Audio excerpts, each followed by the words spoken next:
Армысыздар, құрметті менің көрермендерім. Менің есімім Бақжан, 9 курс студентімін Асфендияровта. Қасымда менің коллегам Ақтот доктор. Екеуміз бүгін сіздер үшін видео түсіреміз. Бүгінгі біз бірінші курсқа енді түскен студенттерге пайдалы кеңестермен бөліссек деп едім. Өйткені мен кезінде қанша ютубтан іздедім, көрдім, бәрінен сұрадым, бірақ өзіме қажетті информацияны ала алмаған болатынмын. Сол себепті сіздерге көмек ретінде осындай видео түсіруге бел будық. Біріншіден, бірінші курста ең қиын болған қандай сабақ? Сіз үшін? Мен үшін жалпы Асфендияровта бірінші курста қинайтын өзі 2 сабақ қой. Молекулярная биология и химия. Прям мен бірінші курста бізде бір жақсы болған жері модульная система болды. Сабақтар 2 апта, 2 аптадан и экзамен тапсырасың, ол сабақты бітіресің, болды, ұмытасың.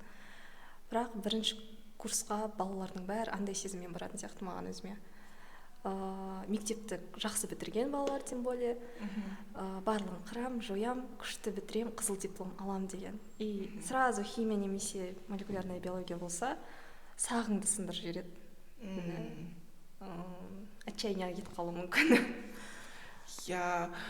Көп мен мысалға байқадым, өзім группаластарым сол кезде синдром отличника деген болатын. 4 алса жылап, айта алмаймын. 3-ші курсқа дейін сондай болғанбыз. Сосын қойдық қондайды. Сол мен үшін ең қиын болған сабақ бірінші курста бұл латинский язык. Вообще тупо болса да сол латинский язык болады, өйткені біздің мұғаліміміз жаман болды. Қазақ группаларын шеттетіп сөйтетін. Сосын кейін мысалға 3 қойып тастады, мен бәрін 5-ке жабам деп қайттан барып оқыдым. Қыста оқыдым, жазда оқыдым, 85-пен барсам 86 қойып беріп қайта бер деп сөйтті. Сосын в конце мамам барып, бұл қалай сонда сені жөндеп үйретпей ма деп ше, сонша сен тырысқаныңда сондай ғана үйрете ала ма не олар деп қайттан барып тексерген кезде, сол орыс апай, орыс па украин ба білмеймін әйтеуір, сөйтіп менің 90 балл жинасам 76 қылып дұрыс бағаларымды санамай қойған. Сөйтіп төмендеткен екен әдейі. Соны біз көрсетіп бетіне басқанда, келесі жолы келсе 5 қойып берем, анау деп айтқан болатын. Сол латинский апаймен проблема болды. Мұғалімдерде бізде Асфендияровта айта кететін нәрсе бұл жай еркек болғаның үшін, ұл болғаның үшін бағаңды 5 қылып қойып беру бар. Қыздарды төмендету бар, бағаларын түсіріп тастау бар. Сен еркектерден де ұл балдардан да жақсы жауап беріп тұрсаң, саған 3 қоя салу мүмкін, бетіңе күліп қарап. Сондай оңбағандықтар кездеседі. Жалпы бұл Асфендияровта ғана деп ойламаймын. Бүкіл жерде біздің менталитет. Үйдің өзінде де жалпы ұл балалар қаттырақ жақсы көреді ғой. Сол секілді мұғалімдер за красивый класский, ол онша жауап беріп тұрмаса да, күшті деп бүйтіп қарап қойып бере салады бағаны. Сонымен мен қанша күрестім университетте.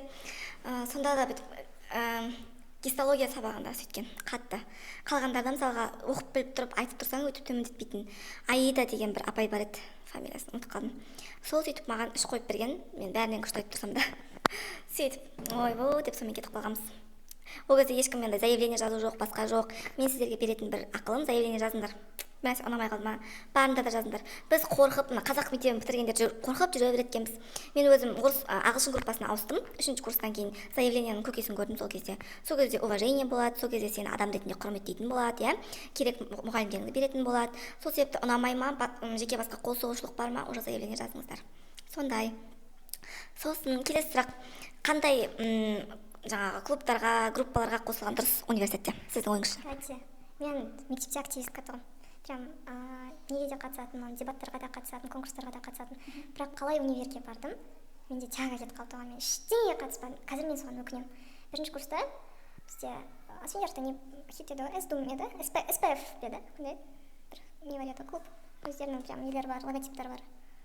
Көп еді ғой клубтар. Соның біреуі не атқан, мейірімді жүрек бар тұғын, благотворительностьпен айналысатын. Дебатный клуб бар тұғын, сол дебатқа қатыспағанын өкінемін. Дебатный клубтың балалары, потому что сіз өзіңізде қатысқан жоқсыз ба? Нелерге, шетелдерге шығып келгендер де болды. Одан кейін барып қалаларда көп жүрді олар. И бәрібір дебаты неңді шыңдайды, сөйлеу манераңды да шыңдайды. Апайларға да уже қарап спокойно сөйлей аласың.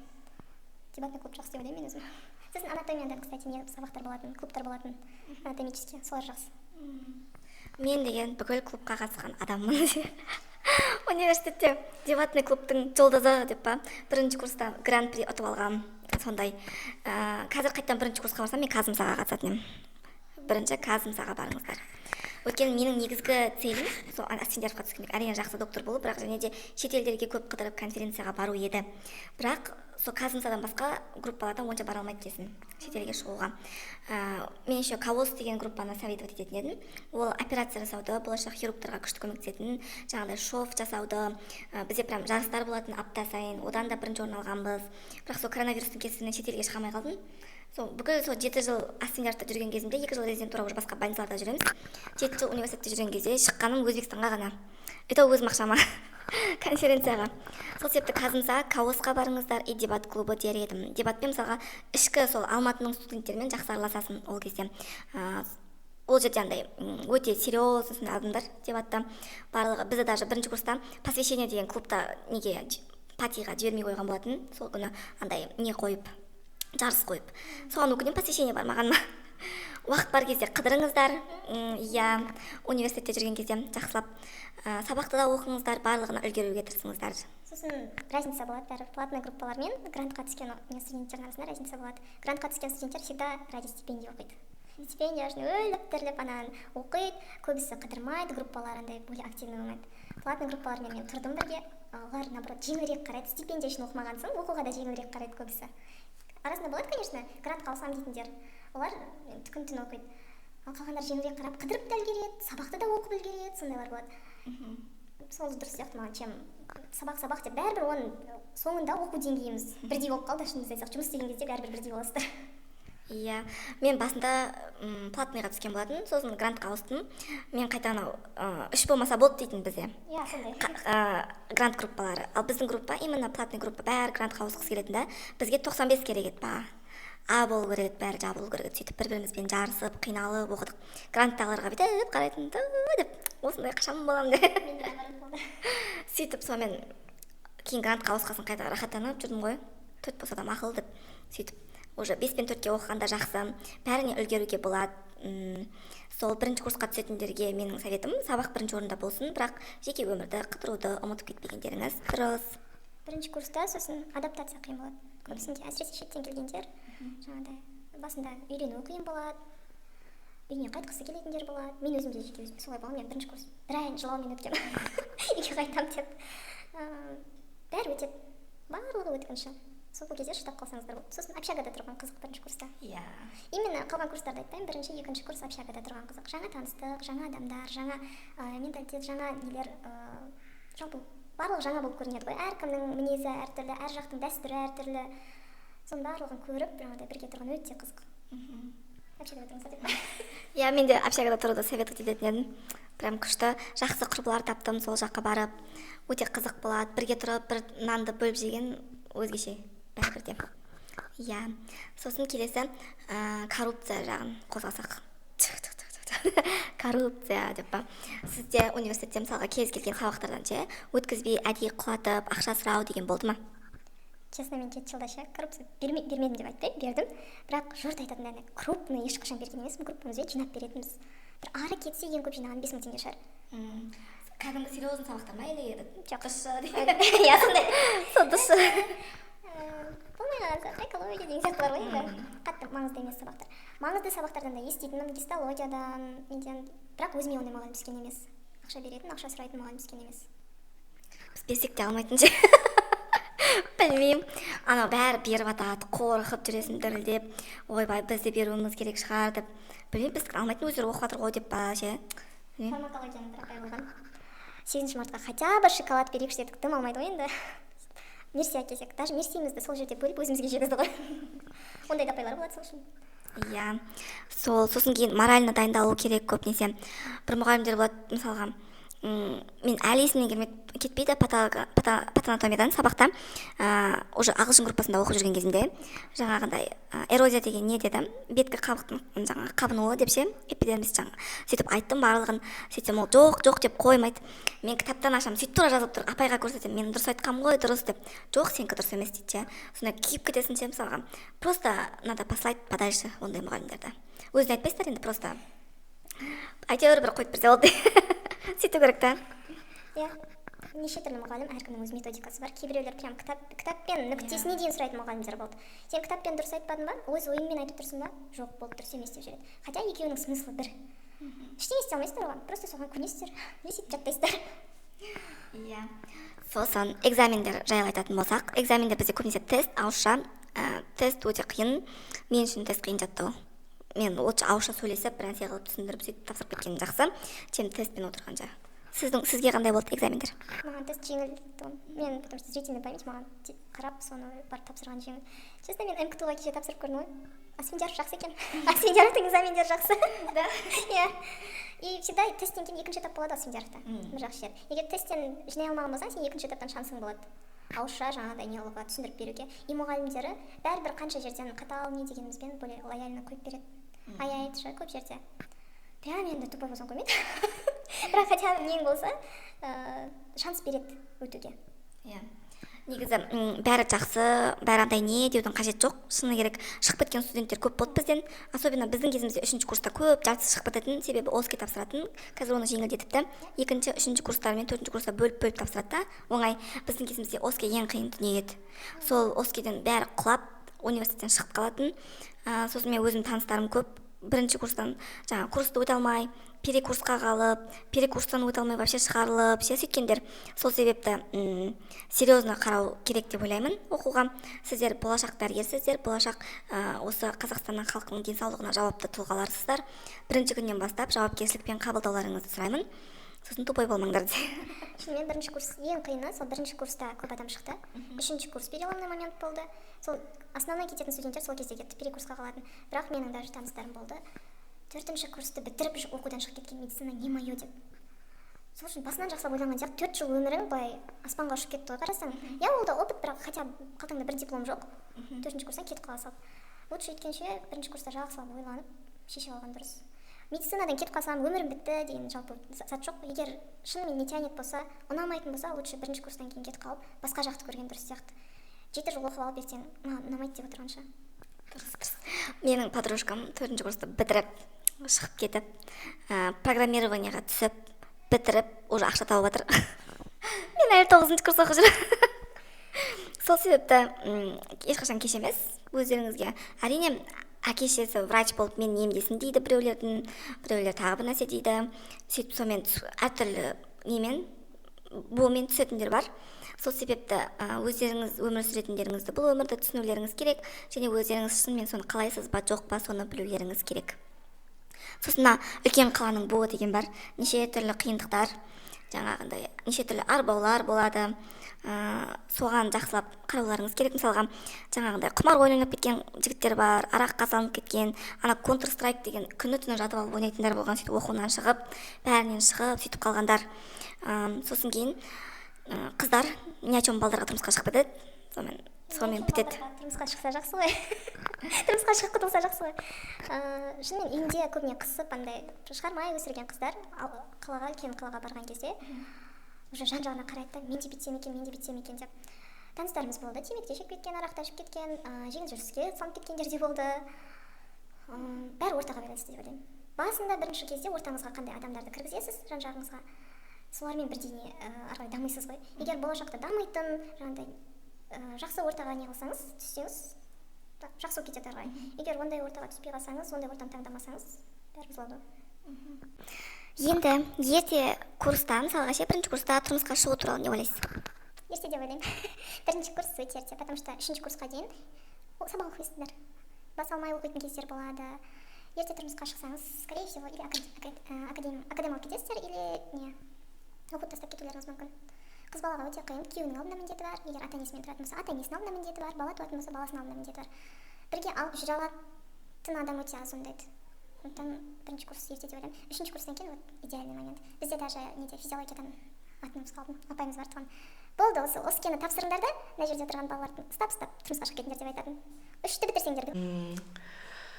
Мен тұрмысқа шығу туралы не ойлаймын? Мен ойлаймын, бітіріп шығу керек деп. Бүкіл андай өзің есеюің керек, бала шағаңа сен бір нәрсе үйрете алуың керек деп ойлаймын. Сол себепті мысалға мен қазақ группасында оқып жүріп түсіндім, бұл қыздар бірден байға тиіп кетеді. Жаңағындай уже пара деп 21 жастан бастап сөйтіп ойлай бастайтын білдім да. Үшінші курста ағылшын группасына ауыстым. Бізде мысалға 2 қыз ғана тұрмысқа шықты қазір группамыздан, 2-3 қыз ғана. Қалғандарымыздың бәріміз мысалы жұмыс істеп, оқып, ары қарай дамып жатырмыз. Маған сондай нәрсе ұнайды. Мүлдем асудың қажеті жоқ сияқты бірінші курста особенно. Бірақ бұл енді тағдырға байланысты ғой, әркім тағдырына, кімге қалай Құдай жолықтырады өзінің өмірлік жарын. Сол себепті егер сіздер қызға немесе жігітке 100% сенімді болып, ата-аналарыңыздың разылығын алып отырсаңыздар, әрине неге отбасы құрмасқа, бірақ өздеріңіздің условияларыңызды айтып шығу керек та. Сіздер сонша дәрігер болуды қалап тұрып шығып қалсаңыздар жаман болады. Кеше бізде мысалға бір апай ремонтпен айналысады екен да, Асендияровтан 5-ші курсында шығып қалған. Күйеу жібермей қойған, просто жұмыс оқымайсың деп. Ана қыздың әйелді адам ғой, үлкен уже 40-тан асқан. Сөйтіп түріне қарасаң, прям андай главврач болатын апай ше, такая статная, прям бүйтіп тұрған қыз. Өзінің жұмысына тиянақты екені, сол бітірген кезде соңына дейін өмірі қалай болар еді деп ойлайсың да. Сол себепті мен айтатыным, бірінші очередте өздеріңізді ойлаңыздар. Сіздер өздеріңізге маңыздысыздар, өмір бақи сіздермен бірге тек қана өзіңіз боласыз. Бақытыңызды ойлаңыз, болашағыңызды ойлаңыз, және болашақ балдарыңызға достойный, сондай бір әке болу керек, соны, немесе достойный ана, соны да ойлаңыздар. Мысалы, ұлдарға да қиын ерте үйленген. Олар тумаса да мысалға бағу керек оларды. Қанша сабақта ұйықтап жатады, 2-3 жұмыс істейді, доставка жасайды, қанша денсаулығын құртып алған жігіттер бар. Сол себепті негіз аяққа сәл болсын тұрып алған дұрыс деп ойлаймын. Еще оқуды тастап кету жайлы. Кеше бір апайды приемда, кешеміз түрге айтам, Алматыда бір апай приемға келді. Оқуды өстіп, семья деп тастап кеттім деді. Аяғына дейін оқи алмадым, жұмыс істеген жоқпын дейді. Басында үйде отырған кезде байқалмайтын дейді. Бала шағам өскенше дейді. Уже өскеннен кейін балаң сені бұрынғыдай воспринимать етпейді дейді. Уже подросток балалары бар апай ғой. Подростктар мінез қандай болатынын білесіз. Уже балаларыма да керек емеспін дейді. Күйеуім де андай бүйтіп өзі жұмыс істейді, өзіне алады. Мен үйде отырған соң қатты керек қылмайды дейді. Мен өзіммен өзім қалып қалдым дейді. Өзі үшін, сол апай үшін обидно, мысалы, бала шағам, күйеуім деп оқуын тастап кетті, үйде отырды қанша жыл солар үшін. Ал қазір ешқайсысы оған жылылық сыйлай алмайды. Енді балалар қарамайды емес, болашақта қарайды ғой, бәрібір, бірақ қазіргі душевный состояние сол апайдың прям онша емес та. И мысалы жұмыс істесе ол апай сол кезде балалармен қарбаласып жүріп жаңағыдай жұмыс істеп, оқуын бітіріп, сөйтіп жұмыс істеген кезде ол кісінің өзінің увлечениясы болар еді. Ол кісі балаларына күйеуіне телміріп қарап отырмайтын еді, өзінің өмірі, өзінің жекеменшік, өзінің увлечениялары болатын еді, өзінің коллективі болатын еді деген әңгіме ғой. Бәрібір әйел адамға қазір бөлек пространство керек. Бұрынғыдай үйде қарап отыратын заман емес. Жарсаң. Негізі қазір әйел үйде отырсын дейтін мүлдем заман емес. Егемендік алған 30 жылдан енді асып отыр. Біз енді қазір еркекте, әйелде бәрі қосылып осы Қазақстанды дамытуға тырысуымыз керек та. Егер мемлекет несінде алатын болсақ аясында. Қазіргі көріп жүрген неше түрлі діни ағымдар, неше түрлі әңгімелер интернетте жүрген, әйелдің орны нақты ажақта деген әңгімелер мүлдем мені қынжылтады. Себебі медицинада негізінде әйелдің негізгі жұмысы ол әйелдерде деп айтар едім. Себебі бәрін тиянақты, барлығын дұрыс қарайды. Жақсы оқитындарда қыздар көбінесе. Именно сол отбасы деп қана көп тастап кететіні болмаса. Сосын хирургияда, мысалға біздің жылда пластическая хирургияға челюстно-лицевая, соған бір ғана грант берілді. Оны мен мысалға менің құрбым алды. өте жақсы оқыған қыз, 3-ші курстан операцияларға қатысып, сол себепті мен қызбын, маған хирург болған жараспайды, анау болған жараспайды деген мүлдем ақымақтың әңгімесі деп айтатын едім. Оған мүлдем көңіл аудармаңыздар, өздеріңіздің қалаған направление таңдаңыздар. Енді ең қиын направление таңдау ғой. Оқисың 7 жыл. Ары қарай тағы кім боласың дейді ғой ше. Бір 11-ші класс оқып жүрген сияқты боласың 7 жыл бойы. Кім боласың деп направление таңдау қиын. Направлениені сіздің ойыңызша қалай таңдау керек? Мен оқуды бітірген жылы өзім эндокринология таңдадым. Асфендияровта 3 мамандық таңдайтынбыз біз бітірген жылы. Альтернативный мамандықтар 2 тұғын. Основной біреу. Альтернативныйға гематология мен психиатрия таңдадым. И эндокринологияға түсе алмадым, гематологиядан бас тарттым. Сөйтіп жұмыс істеп 1 жыл, осы 2 жыл жұмыс істегеннен кейін ғана мен уже саналы түрде түсіндім. Негізі жұмыс істеп таңдаған жақсы екен. Потому что түсінесің, мен эндокринологияға түспегеніме қуанам. Потому что маған ұнамайды екен. Гормондар бүйтіп қарап зерттеп отырған маған ұнамайды екен. И уже жұмыс істей келе, менің қай бағытқа кеткім келетінін, қандай мамандықта өзім болашақта көргім келетінін мен жұмыс істей келе түсіндім да, уже пациенттермен сөйлесе келе, мына мамандардың жұмыстарын көре келе, ол да бір жағынан дұрыс. Бір жағынан сразу түсіп кеткенде дұрыс. Сразу түсіп кеткенде де, бірақ уже соңғы 6-7 курста производственная практика не дегендер болады ғой. Сол кезде жақсылап уже қарап түсініп алған дұрыс сияқты. Әшейін грант бар ма? Бар. Или бос па мына жер, бос деп түсіп кете салғаннан гөрі нақты жұмыс істейтін затыңды болашақта таңдап алған дұрыс сияқты. Мен терапия болмаса, сіздердікіндей болашақта не боламын? Иә. Біз терапия деп мен былай таңдаған болатын. Мысалға 4-ші, 5-ші, 6-ші курстарда, 7-ші курстарда уже сұрай бастайды, кім боласыңдар, қайсың таңдайсыңдар деп. Мен бәріне қол көтере беретін. Бағжан, сен не боласың деп группадағылар күлетін, бәріне қол көтересің деп. Себебі сол таңдаймын деген адамдарға жақсылап түсіндіріп, жақсылап үйрететін да мұғалімдер. Сөйтіп хирургияға барамын, акушер-гинеколог боламын деп ойлағам негізі 1-ші курстан бастап ше. Хирургияға жаңа Каус деген сонда неге группаға қатысып, хирургиядан шовтарды үйреніп, тігіп, операцияларға қатысып сөйтіп жүрдім. Уже жаңағы холецистектомия, сондай оңай операцияларды жасап жүретінбіз, қасында ассистировать етіп докторлардың үйреніп хирургиядан. Сосын гинекологияда көп неге бардым практикаға. Көп нәрсені білем деп те айта аламын, себебі мамам өзі гинеколог болғандықтан көп нәрсені үйреткен 1-ші курстан. Бірақ бұл менің дүнием емес екенін түсіндім. Себебі мен көрдім кішкентай кезімнен жаңағы қандай қиын жұмыс екенін да, біздің мамамыздың жұмысын, оның семьямен қалай отношениясы болатынын, мысалға түннің ішінде оперирующий гинеколог болсаң, сен түннің ішінде алып кететін экстренный случайлар болды деп. Сол кезде менің қатты ашуым келетін, мамамды алып кеткен кезде. Үйде болса болады ғой деп. Бәріміз тұрамыз ол кезде совет үкіметінен кейінгі кезең, 2000-ші жылдардың басы. Домашний телефон шылдырлағанда бүкіл үй тұрады, көршілерімізге дейін тұрады. Сөйтіп мамамды алып кетеді операцияға барып істеткізіп келуге. Сөйтіп мен ертең өйтіп ондай өмір сүргім келмейді дедім. Не болса да ол қиын. Гинекология сен дөрекі болса да айтайын, қан мен боқтың арасында жүресің. Шынымен сен, егер сен роддомға баратын болсаң, саған мықты нерв керек, жүрек керек, және де ол жерде өте опасно. Кішкентай сәбидің және анасының өміріне жауап бересің. Оның туысқандарын енді бөлек әңгіме. Сол бір нәрсе туғызып жатқанда, операция болып жатқанда сыртта тұратын туысқандар ол бөлек әңгіме.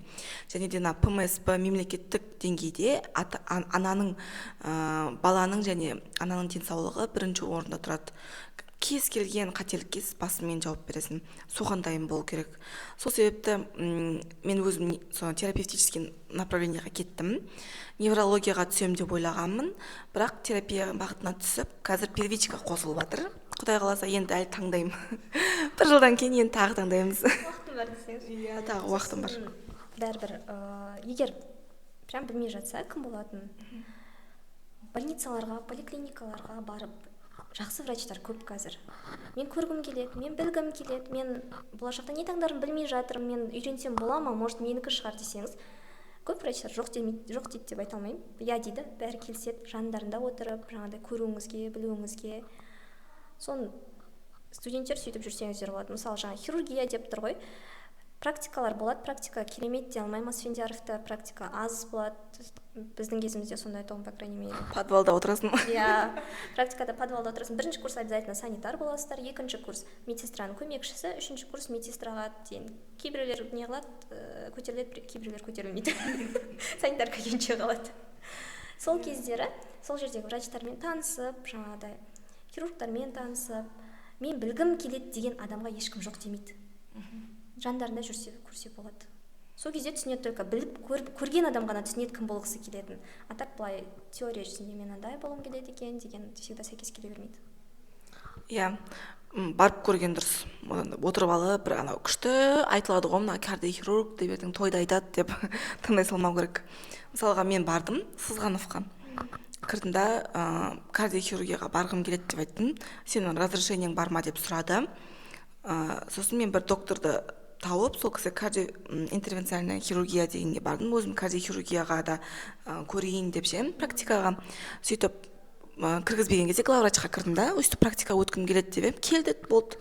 Саған книжкаңды алып барасың да, практика жүресің. Саған ешкім кет демейді, қайта бесплатная рабочая сила. Жазатын жазасын, әкел деген әкелесің, апар деген апарасың, қасында тұрасың, ұстап көресің уже что к чему.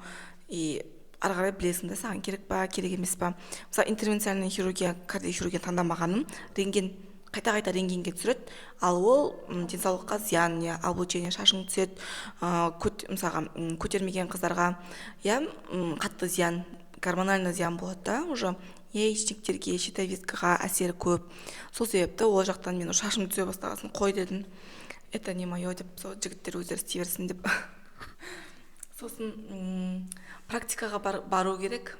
Тағы бірінші курстарға не айтасыз? Қандай советіңіз бар? Бірінші курста ма? Өзім қайтып барса. Өзім қайтып барғым келеді бірінші курсыма. Барғым келмейді. Қиналып, жылап, әр сабақты бүйтіп 5 болуын 4 алсаң еңіреп вообще. Сол баға не главное, жаңа басында айттық қой. Баға не главное. Баға ешқашан білімнің деңгейі емес, деңгейін көрсетпейді. Баға үшін емес, для себя оқу керек екен. Енді баға үшін емес деп прям тастап жіберуге болмайды, конечно. Бірақ өзіңе керек білімді алу керек екен. Баға үшін тупо жаттап зубрить ете бермей. Иә. Ең керек сабақтар қайсысы деп ойлайсыз? Қиын түсіндік енді деп па? Ең керек сабақ бірінші курста. Бірінші курста ең керек сабақ. Бірінші курстағы керек емес деп па бәрі? Анатомия. Анатомия. Гистология 2-ден басталады, иә? 2-ден 3-ден басталады. 2-ден басталады. Физиологиялар тоже 2-ден басталады. Бірінші курста көбісі мектептің сабақтары ғой. Информатика, биохимия. Бірде емес па? Биохимия керек, иә. Иә, биохимия керек. Химияның өзі де былай. Биохимия 2-ші курста, кажется. 2-ші ма? Иә, бірінші курста химия, 2-ші курста биохимия. Молекулярная биология керек. Қиын болса да керек. Микробиология бар еще. Ағзаларды зерттейтін. Содан құлағанымыз есімде. 2-де деймін. В общем, бәрі керек десе. Сосын не бар ғой, экономика ше, құқық деген сабақтарды керек емес деп біздікілер ше, айқай шығаратын керек десе. Қазір бізге былай керек болып жатыр. Бәрі приказбен жаңа құқық бойынша, сол бойынша жазылған біздің жұмысымыздың бәрі. Приказды оқытпайтын еді бізге. Бізге оқытатын әділет деген сайттан қалай іздеу керек, қалай өз-өзіңді қорғауың керек, қалай неқсаң болады, жаңағы проблемалар болса ше, СКПН, бір бәле дегендерді естіп көресіңдер деп осыған бәрін көрсететін юридический. Ал экономиканы мысалға чисто бізде мировоззрениені жақсарту үшін үйретті. Назарбаев туралы шығарма жазыңдар деген. Бірінші сабақта бәріміз жазып бердік, сосын алтыда айтты. Шет-шеттен келгенше, Қазақстанның түкпір-түкпірінен келгендер Назарбаевты өлтіріп, жақсылап жазып берген ғой ше. Сосын мектептегі сонда программада біздегі жақсылап жыл сайын сентябрьда жазатын ғой, туған күніне, президент күніне шығармалар. Сөйтіп бәріміз күшті жазып бергенбіз. Ал Алматыда үлкен қалаларда тұратындар уже сыни көзқараспен қарап жазып берген. И сол кезде біздің көзімізді ашып, сендер өздерің мненияларың болу керек, қаншалықты бұның бәрін дұрыс деп ойлайсыңдар деп сөйтіп айтқан болатын біздің мұғаліміміз. Ол кісі қазір өте танымал экономист. Бүкіл нелерде телевиденияларда шығып жүр, жақсы ағай. Қазір бір жақсы бір жерде отыр деп естігем. Көреміз енді кімнің қалай сайрайтынын деп қолына билік тигесін. информатика керек. Информатика. Әсіресе мектепте оқымағандар. Қоймаңызшы. Өзім барып Асфендияровты оқығанмын. Караоке жасап отыратын ек қой. Зато соны үйрендік қой, сайттар жасау үйрендік. Білмеймін. Информатиканы мектепте жамандағаным емес, енді бірақ мектепте пассианс паук ойнап барғанбыз өзіміз. Қатал болды информатика бізде бірінші курста. Лейла деген ба апай берген.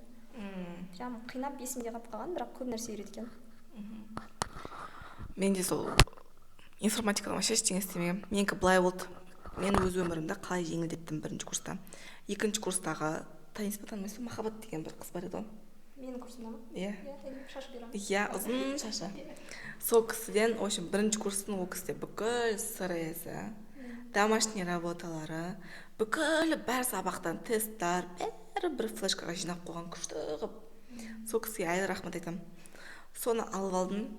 Жаңағындай клубтарға қатыссаң жақсы сол да, уже үлкен курстардан сұрап біліп аласың. Молекулярный биологиядан жазған-сызған альбомдарын алып алдым. Солармен уже оқитынмын отырып ше, дайындалып.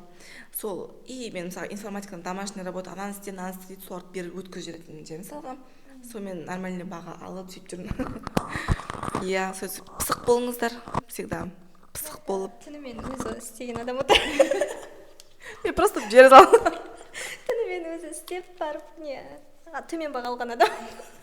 Мен бір өткінші беріп, еще мақтап, бәріне қалай істедің, бәріне үйрет деп, мен бүйтіп тұрғам. Мақұл деп, апай кеткесін өздерің үйреніп алыңдар деп. Сосын староста болу керек па, жоқ па? Қалай ойлайсыз? Группада ма? Жоқ. Мен группада староста болмағам, староста қызыққандай емеспін, честно. Бәрінің артын жауып жүреді. Сол группаны решаласы ғой, былайға шығарап тұрсаң. Барлығына не қылып жүру керек. Мен үшінші курстан бір несі, жартысы, модульный жартысы не болатын еді ғой? Системный. Иә, системный.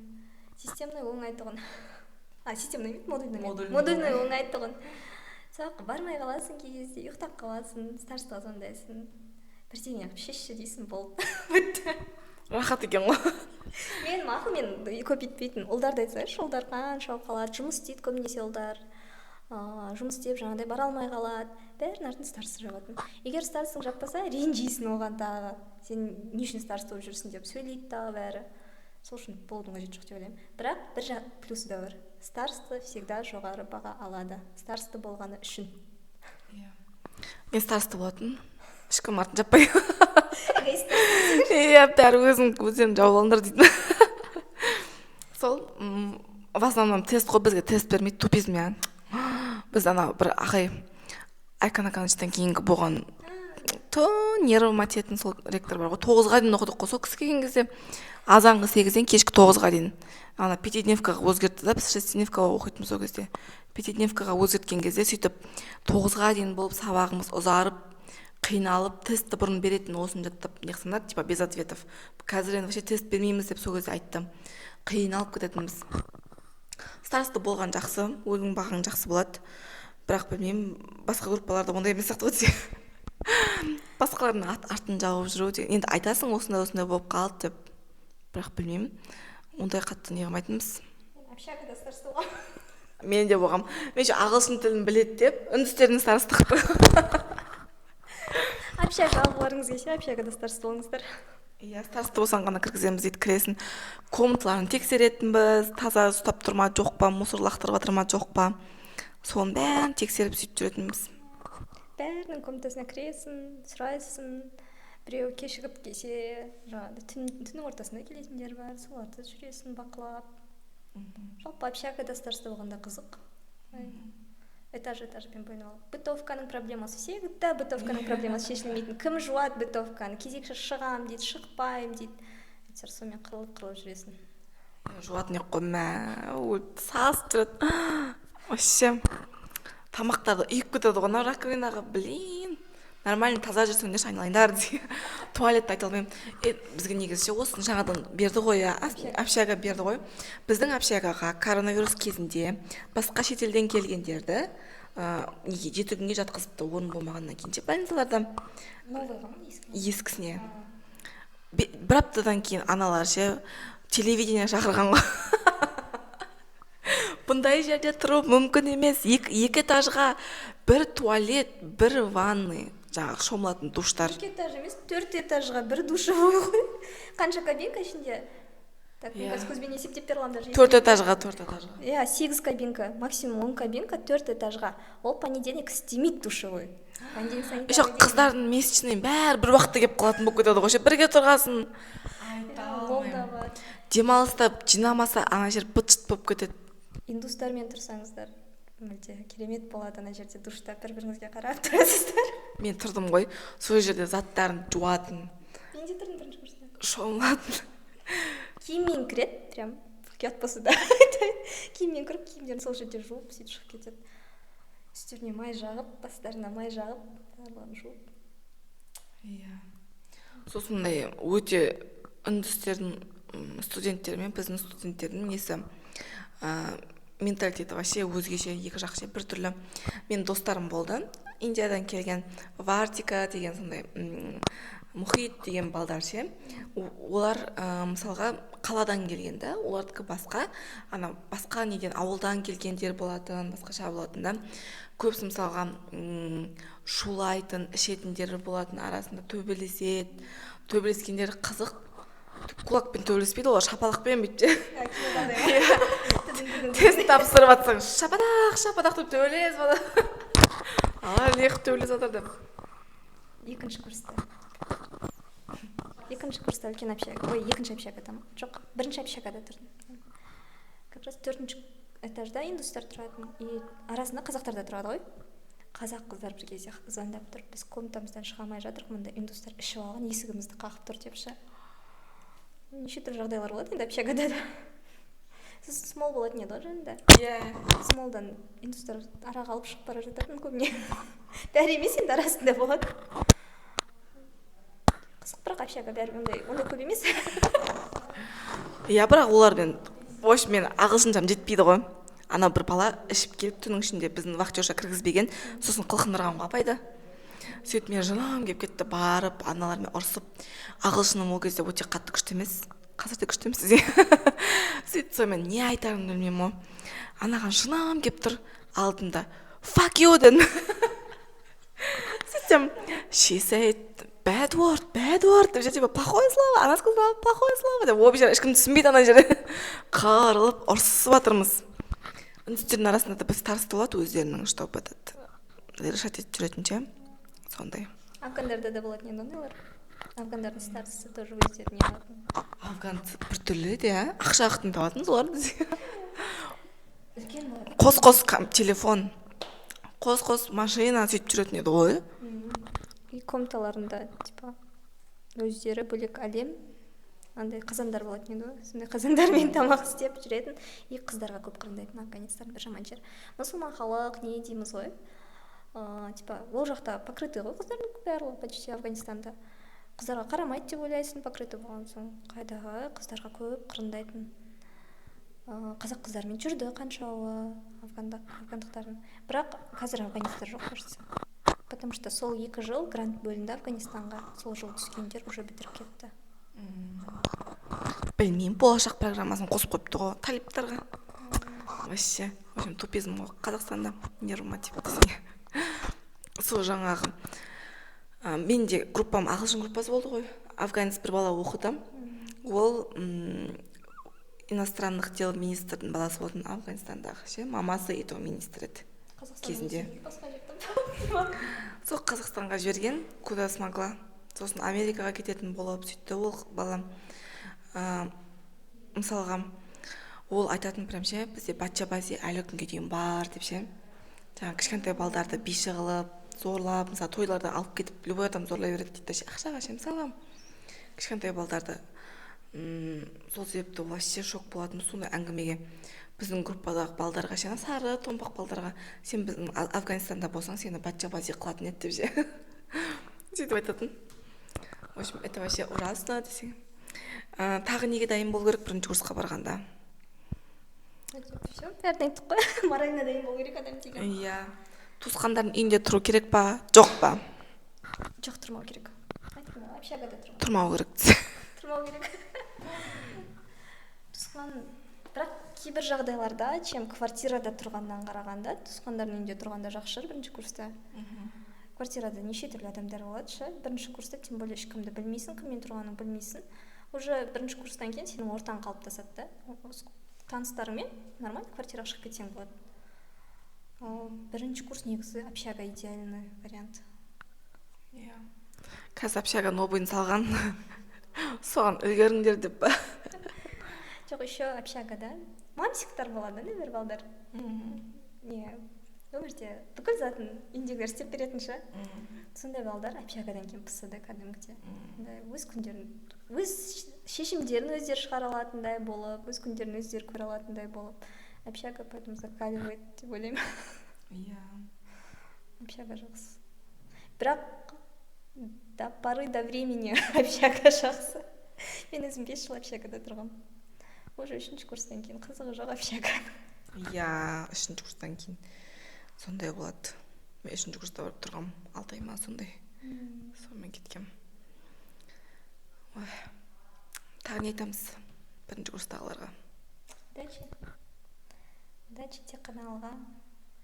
Өмірдегі бар мүмкіндікті пайдаланып көре беріңіздер. Научный работа жазыңыздар. Бірақ 1-ші курста дұрыс не? Научный мен. 1-ші курста адаптацияларын істеп алсын. 2-ші курстан бастап жаза берсеңіздер де болады. Жаңа айтып отыр, доктор, не, ағылшын мысалы үйрендім деп. Студенттік кез ең қол бос кез былайша қарап тұрсаң. Сол кезде үлгеріп қалу керек екен бәрін. Кейін жұмыс істегенде қаңғырам, кейін жұмыс істегеннен кейін не қылам, оқимын, жұмыс істегенде бүйтем деген заттың бәрі өтірік екен. Жұмыс істегеннен кейін аяқтарыңыз тұсауланып қалады да, шақа шығамай отырасыздар. Сосын араласатын адамдарың да көбісі үйленіп, тұрмысқа шығып, в общем, қыдыратын адам қалмайды ғой, қыдыратын кезде. Сонысы жаман да. Пойма өзіңіздің. Басқа ақылым жоқ айтатын. Наслаждайтесь. Бәрі жақсы болады. Мен сізге сенемін. Мен де қосылам. Давайте. Файтинг.